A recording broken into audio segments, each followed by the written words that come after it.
Welcome to the Covered Bridges of New Hampshire podcast, where we discuss all things related to covered bridges in the Granite State. Here's your host, Kim Chandler. Hello, Covered Bridge people, and welcome to the podcast. This episode features an interview with architect Christopher Marston, project leader of the historic American engineering record and its National Covered Bridge Recording Project. I really enjoyed talking with him, and I know you will too. Here we go.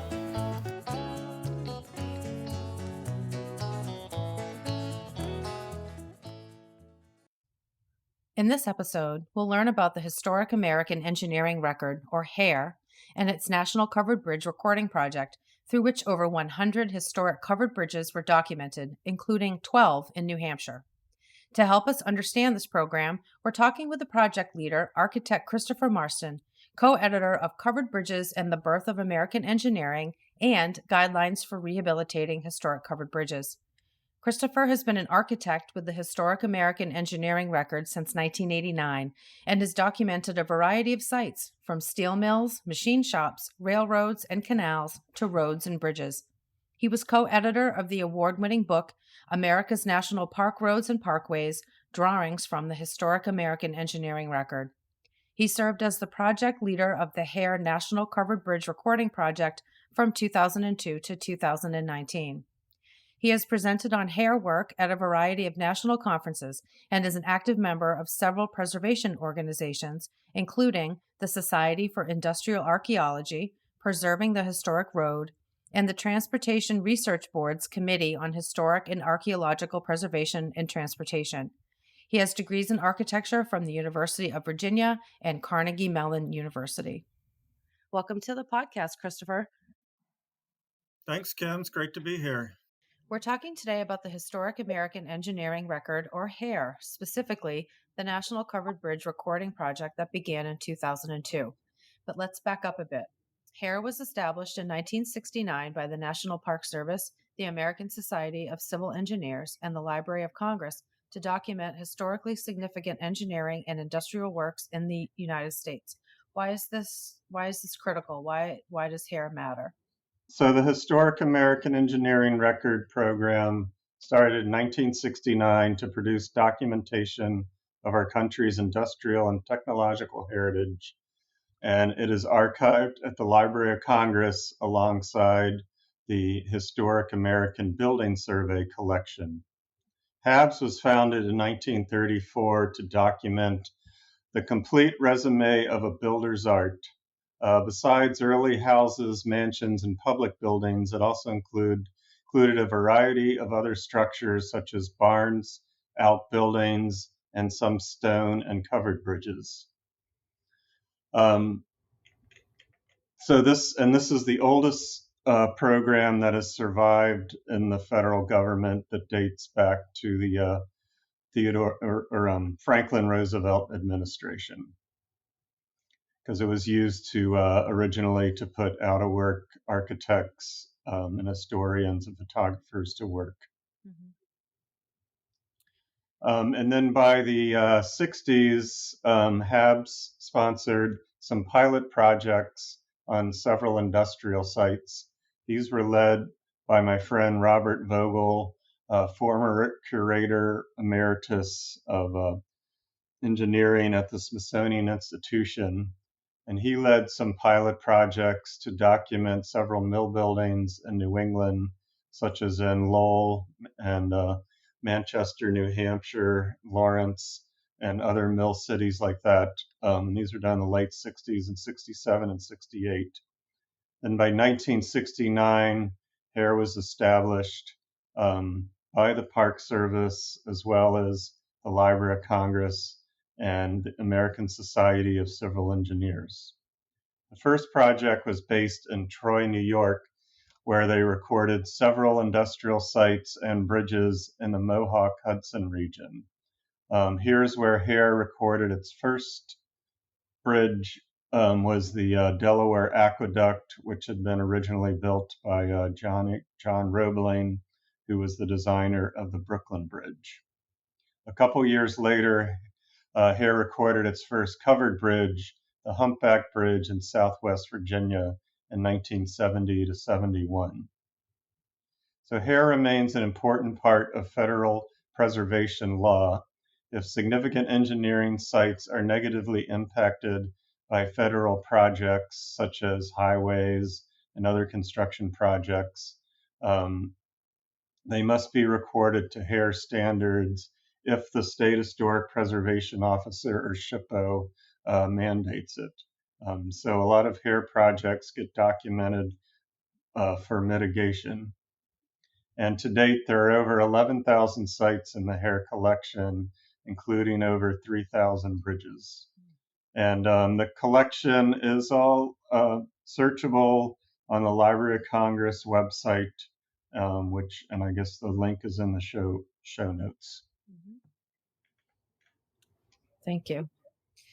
And in 1998, the Federal Highway Administration allocated $10 million through the National Historic Covered Bridge Preservation Program for states to use to rehab their covered bridges. Can you talk a little bit about that program?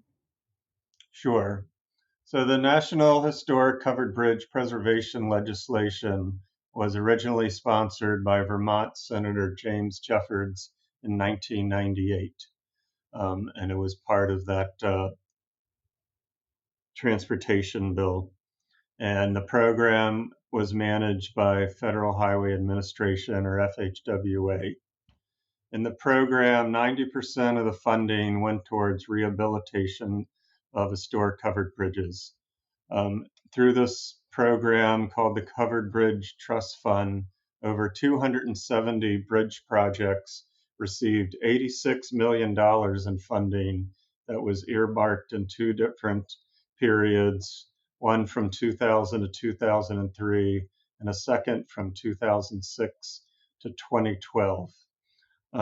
So all of that funding has been spent. In fact, one of the last projects, the Bridgeport Covered Bridge, while it received its funding in 2012, the project didn't go forward until 2019 and was completed by Tim Andrews as the bridge rate in 2021. The other 10% of the funding went towards research, education, and technology transfer. And the two main beneficiaries were our program at HARE and the Forest Service Forest Products Laboratory out in Madison, Wisconsin. So several different projects were done under this funding. One of the first things was engineer Philip Pierce was the lead editor of the Covered Bridge Manual in 2005. This book served as a guide for inspection and offered some new techniques for rehabilitation of covered bridges using both traditional and modern methodology. Another product was Dr. Emery Kemp at West Virginia University was the lead editor of the Educational Guide on the History of Covered Bridges in the United States. And this was a teaching guide offered to grades kindergarten through 12th grade. Other forest products labs initiatives were completed under the leadership of Mike Ritter, included research on security and fire prevention in covered bridges, evaluation of wood members and wood species, corrosion of fasteners, load testing of bridges, and strengthening covered bridges for modern traffic. And all these studies are available at the woodcenter.org website. Thank you. So, and I know in order to receive federal funding, covered bridges needed to be listed or eligible for listing on the National Register of Historic Places. Can you just talk a little bit about what that is? Sure. So a historic structure must be over 50 years old to qualify as eligible for the National Register.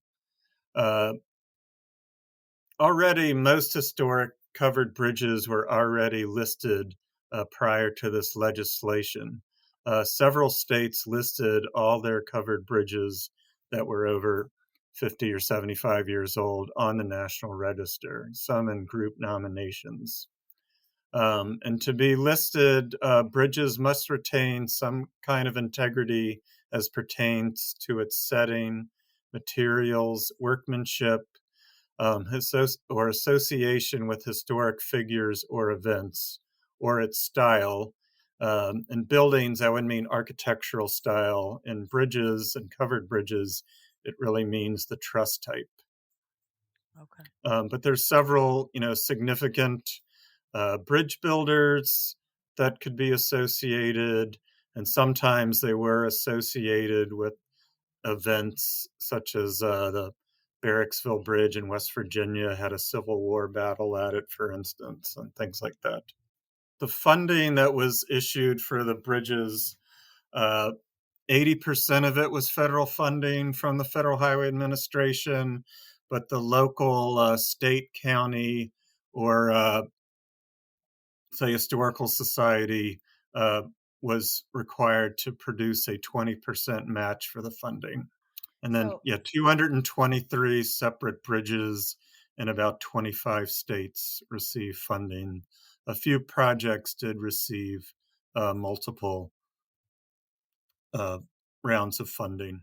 so projects that receive the funding obviously are to be carried out in the most historically accurate manner possible, which also includes installing safety systems and fire protection and lighting.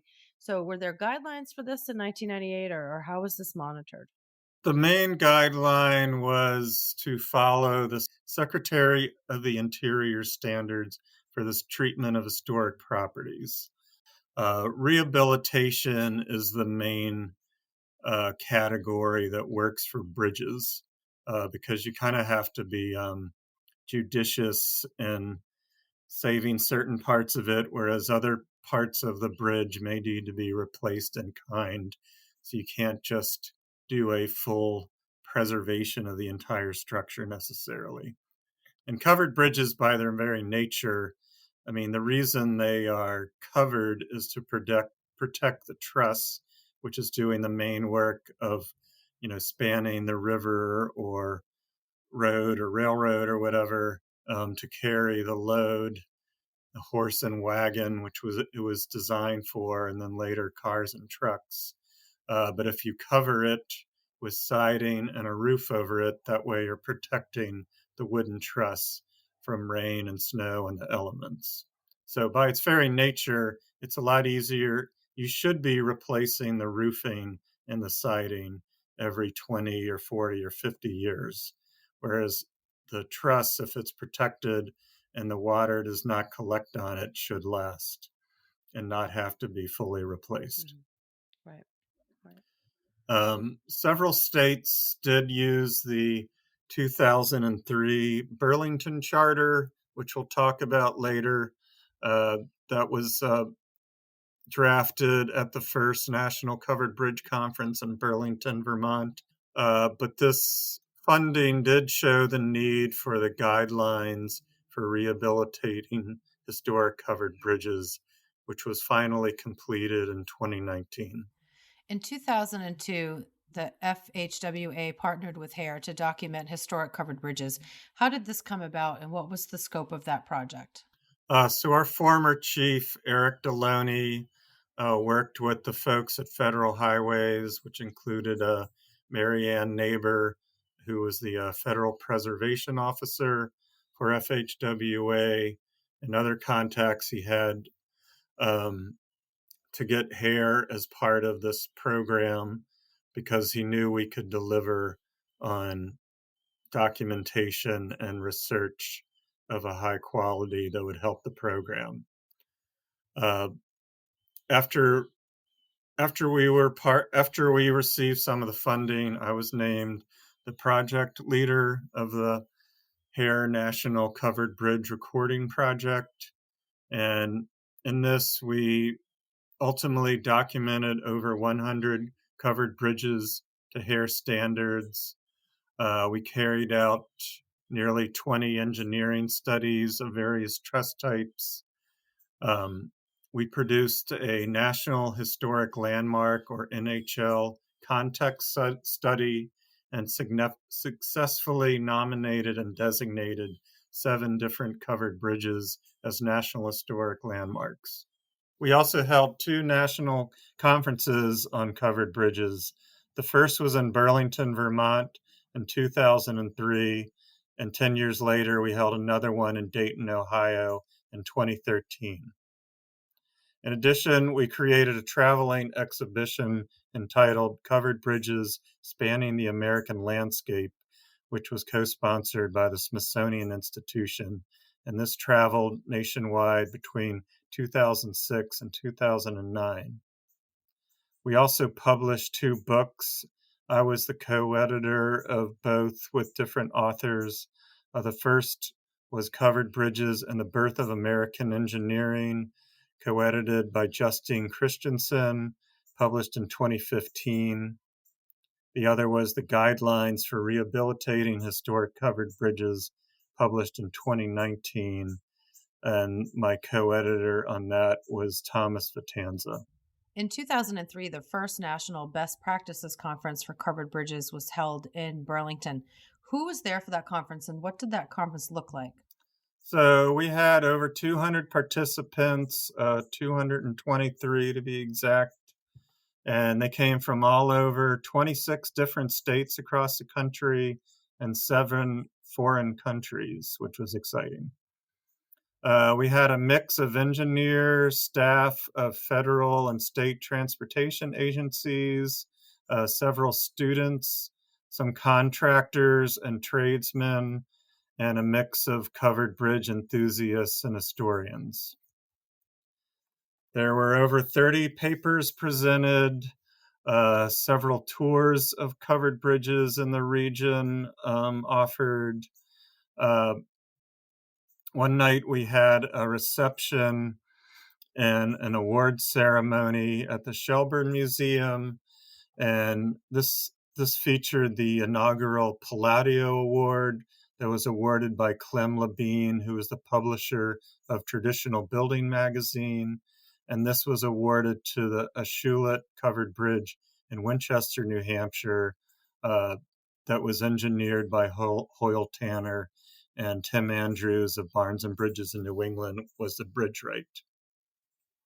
In addition, the Vermont Agency of Transportation received a Federal Highways Environmental Excellence Award. But the main lasting thing from the conference was the creation of the Burlington Charter for the Preservation of Historic Covered Bridges. And the Burlington Charter is a very critical document. Can you share a little bit about that with us? There were 9 main commandments, if you will, 9 main major bullet parts. And this included the effort to preserve historical and material integrity of covered bridges to the maximum extent possible, consistent with public safety, identify, document, preserve examples of covered bridge design, engineering, and timber construction, and unique practices or solutions to specific problems to encourage future generations to summon similar ingenuity. Retain covered bridges for active use in transportation with the least possible compromise to their structural and material integrity. To identify, document, and preserve all surrounding features that define the historic character of covered bridges and their settings. Interpret and publicize individual covered bridges and the overall importance of covered bridges to the history of transportation, engineering, and community life. The 6th tenet was to establish partnerships amongst bridge owners, local, state, and federal governments, nonprofits, design, construction professionals, tradesfolk, and others to provide the best opportunities for cooperative stewardship of covered bridges. Number 7 was to undertake research to develop tools essential to the preservation of historic covered bridges, including studies of appropriate treatments of historic materials, methods of structural analysis, techniques for repair and strengthening, and economic benefits for preservation. 8 was to develop management practices that ensure timely identification of needs and prioritization of treatments. And finally, number 9 was to encourage government agencies and other public and private entities to provide adequate and effective funding to implement the above goals. And at conclusion, it said resolved that the participants of this conference hereby adopt this charter, and be it further resolved that we respectfully ask the U.S. National Park Service to develop guidelines that apply and adapt the Secretary of Interior standards for preservation, etc., to historic covered bridges in a manner consistent with these goals and objectives, and to present these guidelines at the second National Covered Bridge Conference, time and place to be announced. Ironically, some of the funding has led to more replacement of historic fabric than some of us would have liked. But on the other hand, a covered bridge is there, whereas if nothing had been done, it would have been lost anyway. Right. So it's kind of like anytime you undertake a project, you're never going to save as much as you thought you might. And there's always kind of a battle of how much can you save for integrity versus strength versus safety. Mm-hmm. So, but if you are following good practice, you will at least be able to, save the truss type and be able to insert new solid timbers. If it's, say, like a town lattice or a Hal truss, you should be able to save most of it, and maybe some of it some of the members are replaced, but it's still done in kind with the same geometry and the same scale and as much of the historic fabric as possible. Okay. So at least you have a covered bridge there. The problem is if you've introduced, like, say, glulam timbers instead of solid timbers, that's an issue. But that was a compromise that was made at the Cornish-Windsor Bridge, for example. Right. And then you have some states that will save the truss, but the underside, instead of an historic wood framing, they will put in steel I-beam, steel girders. So you've kept it on the system, and the only way you can tell that it's steel underneath is if you park and walk under and look underneath. But when you drive over it, most of the historic truss is there. So that's a bit of a compromise, but at least you've been able to save the bridge, right, and in many cases kept it on the system. So there are compromises like that are made in certain jurisdictions. You were the co-editor of the 2019 book Guidelines for Rehabilitating Historic Covered Bridges, which specifies those best practice guidelines and provides really interesting case studies. Can you talk a little bit about that book? Yes, architect Tom Vitanza and I co-edited the Guidelines for Rehabilitating Historic Covered Bridges. We tried to follow the format of the Secretary of Interior standards by using recommended and non-recommended treatments. Instead of parts of a house, we looked at parts of a bridge. So we divided the book up, the treatment part, into the following sections: superstructure, meaning the truss, lateral bracing, and floor systems; substructure, which was focused on the abutments and piers; exterior, meaning the siding, entrance portals, and roofing. This also included site features such as the approach to the bridge, the setting and landscape around the structure; safety and protection, meaning fire prevention, such as sprays such as no char, sprinkler systems, fire alarms, and lighting systems on the bridge that would help protect it from vandals that might try to do harm to the bridge, such as arsonists. Mm-hmm. The appendices of the document included the Burlington Charter for preservation, which I just talked about. We had a chart for the various major and minor truss types of covered bridges. We had an illustrated terminology of covered bridges, bibliography related to covered bridge research, and then we included 11 case studies um, from various states, truss types, repair issues. This did include one bridge, the Ashulet covered bridge in New Hampshire. Other of the case studies had New Hampshire ties, such as the Cornish-Windsor covered bridge between New Hampshire and Vermont over the Connecticut River. This was written by former New Hampshire state architecture historian James Garvin, and featured a lot of the work that had been done by a experienced engineer, David Fischetti, who did the engineering of the structure and wrote about it in his book on engineering preservation. Included the Gilpin's Falls covered bridge in Maryland, where New Hampshire native Tim Andrews served as the bridge wright for that project.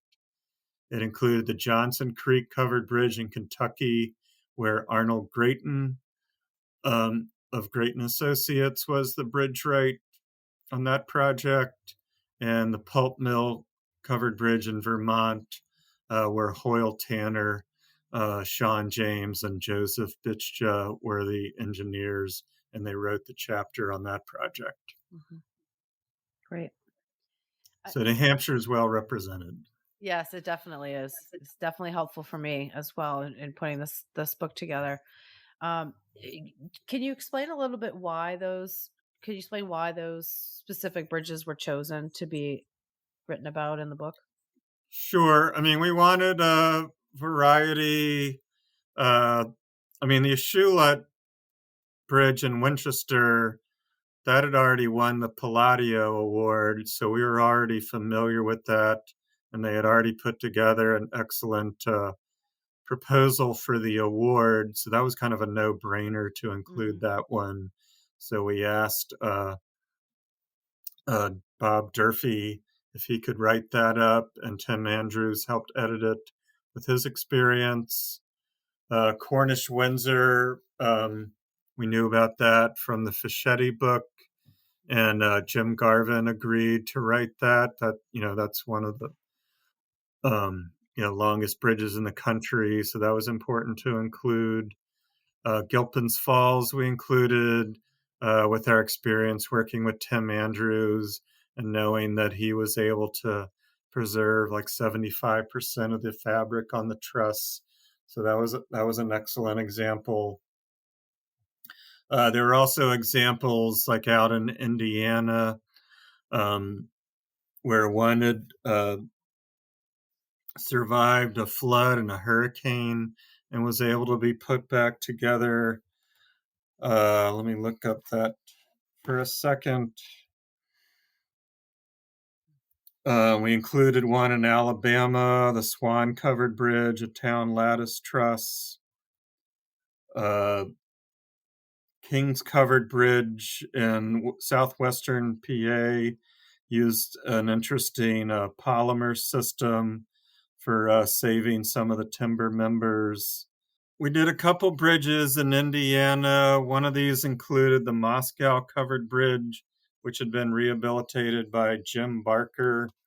And this bridge was interesting because it had suffered from a tornado in 2008 and had been put back together just a few years later, putting this long burr arch truss back together after they painstakingly picked all the various truss members and arch members out of the river, placed them on the hillside, and put as many back together as they could. So it's quite a unique project of rehabilitation and reconstruction. Right, I'd say. We also did a Howe truss from the early 20th century, good pasture covered bridge out in the state of Oregon. Oregon has the largest collection of early 20th century Howe trusses in the country.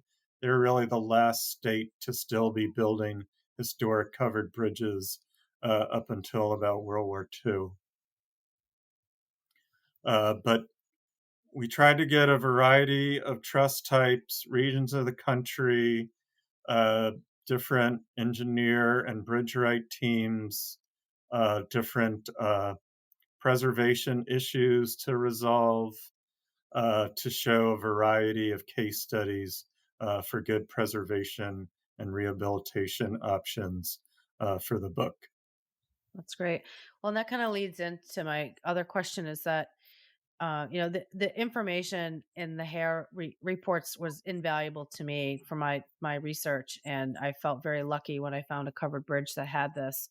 And I guess my question was, how are the historians and the architects and the photographers chosen? I mean, I found a lot in these records that actually contradicts what has been published about a lot of these covered bridges. So I guess my question is like, how did you choose these people, and how did they end up part of this project?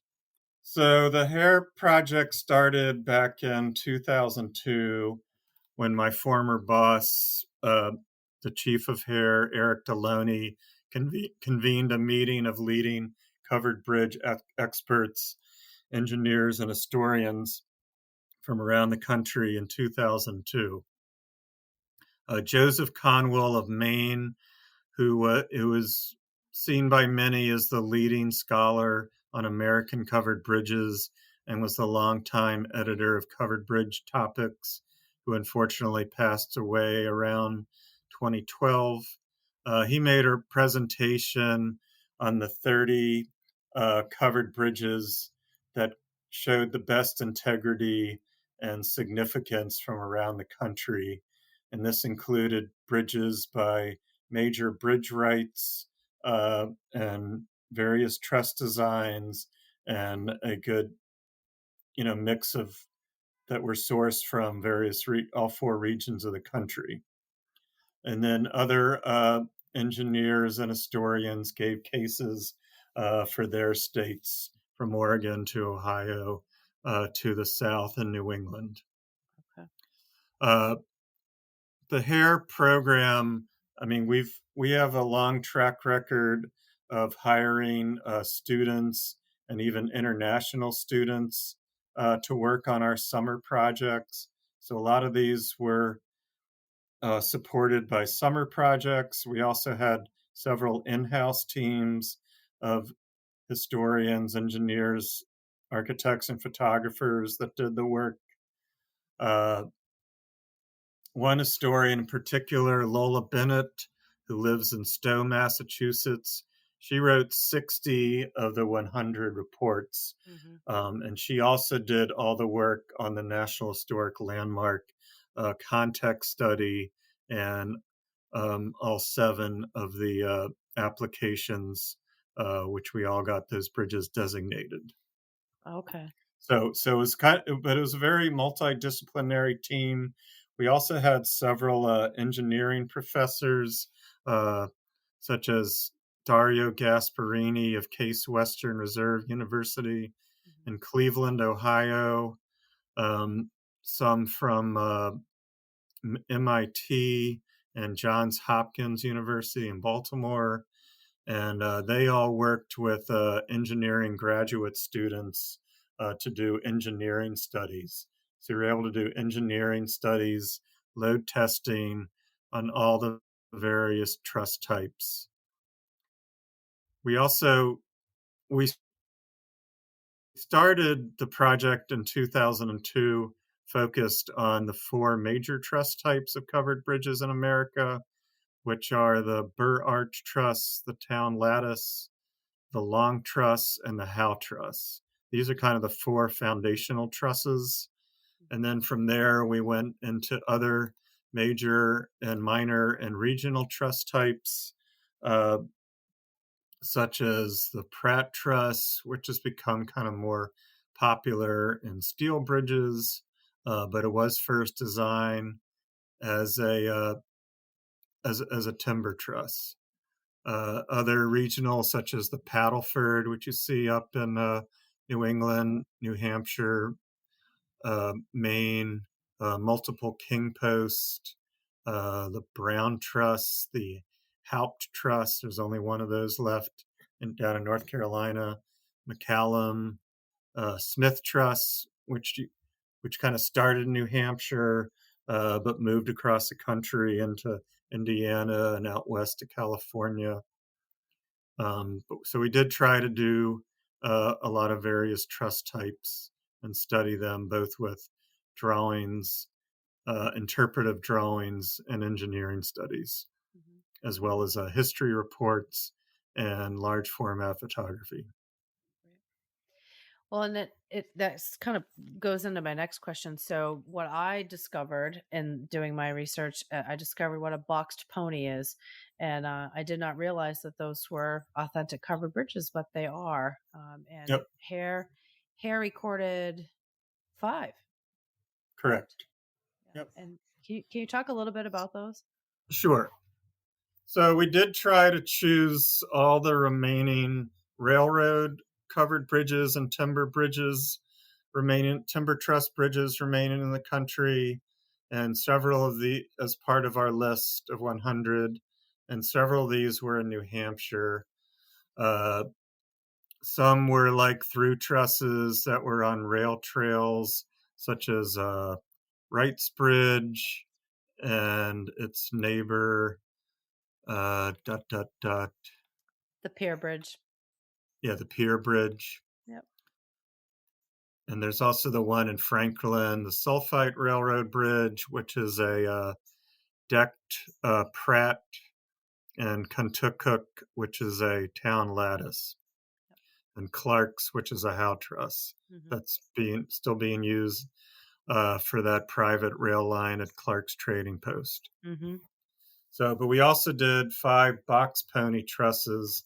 3 of these were built by railroads to cross the railroad line, and then 2 other ones were built by the Boston and Maine Railroad to cross short stream crossing. And it's still a typical, most of these are howe. One was a town lattice. There's still a timber covered bridge. They just aren't tall enough and long enough to have a roof over them. So, but they are protected with both outside sheathing, like a typical covered bridge, but they've also been covered. The inside of the truss is also covered. So that's why it's called a box, because you basically are just boxing in.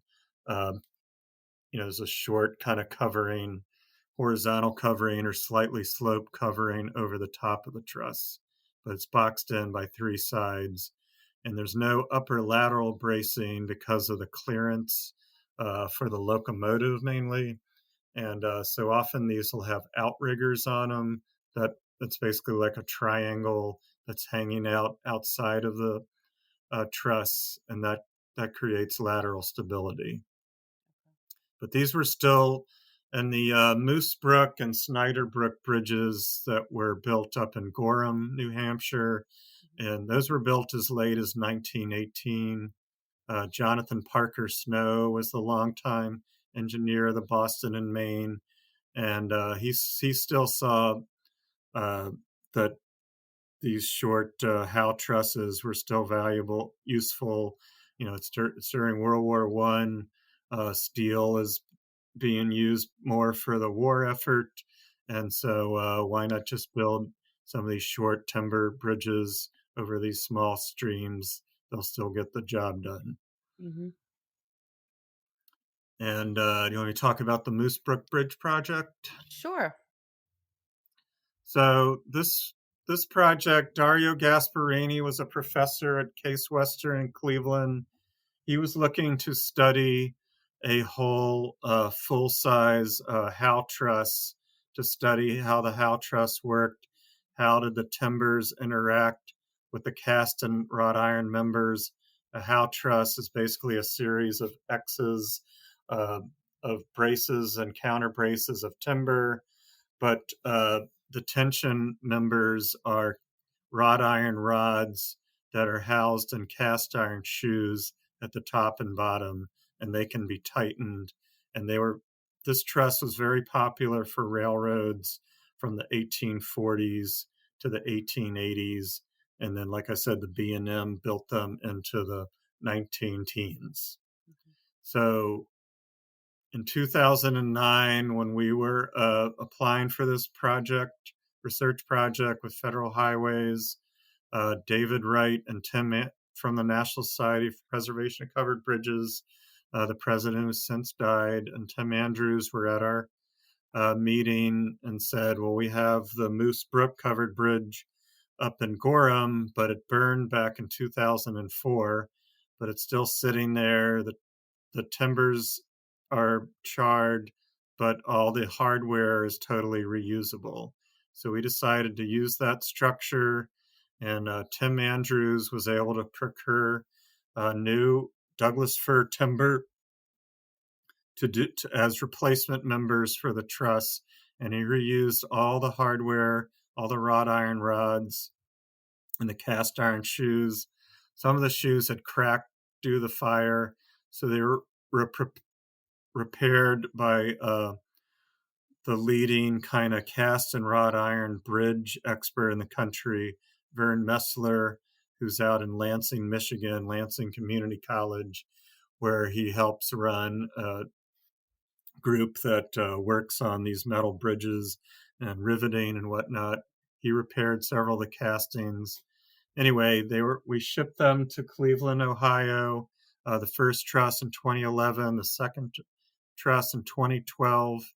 After Tim worked with his team to put these trusses back together, Dario studied them for 3 years. He was done in 2014, where he returned them on a truck to Gorham, New Hampshire. We were able to get additional funding from Federal Highways to, instead of like putting this truss, it was completely good truss, 50 foot long in a scrap heap or for dunnage or something, and try to reuse it and try to find a facility that could reuse the bridge. We looked at 2 different sites in New Hampshire. One was a railway museum, one was a forest or a park site, and both fell through for various reasons. And so finally in 2017, we were able to find a partner, the Wiscasset, Waterville, and Farmington Railway Museum in Alna, Maine. The WWNF had a museum where they were built on an historic rail line, and some of their line they had built like about 2.5 miles of track for an excursion line, and they were looking to extend their line, and it had to go over a creek called Trout Brook. And our bridge was a perfect size to cross Trout Brook. And so we were able to hire Tim again to reconstruct the bridge one more time. I think he took it apart and put it together 8-10 times. You can ask him. But that's the beauty of a Howe truss, is that it is easily assembled and reassembled. He put it together. They got volunteers and some donations to move the bridge from their yard to some new piers that they built on Trout Brook. This was done in 2018. And then finally, this past summer, Tim and I were part of the invited guests to go to the grand opening of the new line they call the Mountain Extension.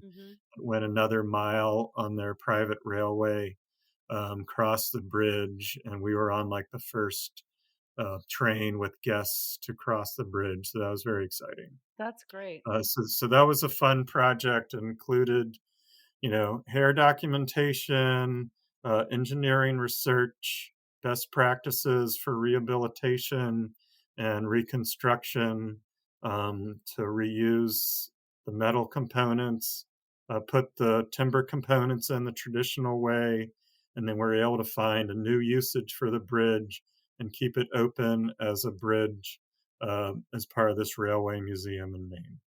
That's excellent. So that's probably the project I'm most proudest of the whole hair covered bridge project. That's great. Well, I suppose if New Hampshire has to lose a covered bridge, it's great that it's taken care of up in Maine. We tried. Tried to keep it. That's great. But it's only a couple hours away in Maine, so. just up Route 1 from Portsmouth. Well, I'll have to visit. So funding for the National Covered Bridge recording project, it ended in 2012 and the program sunset in 2017. So what does that mean for the future? Will there be more hair documentation for covered bridges, or what do you think? So unfortunately, the parties kind of voted for that dedicated funding, federal funding for covered bridges, and unfortunately, they've kind of returned to being a low priority for most state departments of transportation. However, I have learned that in the new transportation bill that was just passed under the current administration in the past year, uh, that there is a new program that can be used for bridges. Investment program is a new program being monitored by the Federal Highway Administration, and all kinds of bridges are eligible, including large bridge projects that would cost over $100 million and other bridge projects that cost under $100 million. There's also money available for planning and revenue forecasting.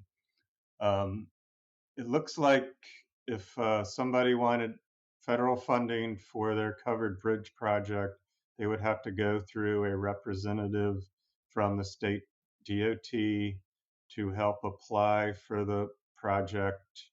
And but there is set asides for replacement, renovation, rehabilitation, restoration of bridges that are eligible under the funding. So it would have to be competitive with other bridge and other transportation needs of the state DOT, but there looks like there is funding from the new bill that could be used for covered bridge, for saving other covered bridges.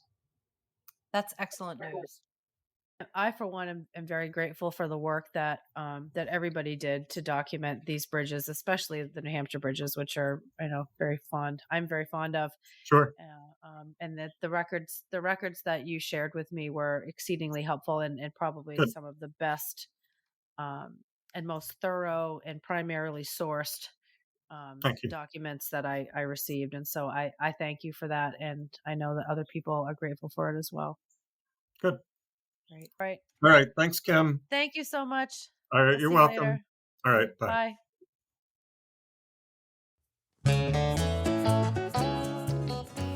Covered Bridges of New Hampshire is created by me and recorded in Hancock, New Hampshire. The song Old New Hampshire was arranged and performed by Josh Black. The introduction is courtesy of Greg Kretschmar. This podcast is a companion to my book, Covered Bridges of New Hampshire. You can find out more about the book, the podcast, blog posts, upcoming events, and an interactive covered bridge map at coveredbridgesnh.com. You can also follow us on Facebook, Instagram, and Twitter at Covered Bridges of New Hampshire. Please rate, review, and subscribe to or follow the podcast on Apple, Spotify, Amazon Music, iHeartRadio, or wherever you get your podcasts. I'm Kim Chandler. Thanks for listening.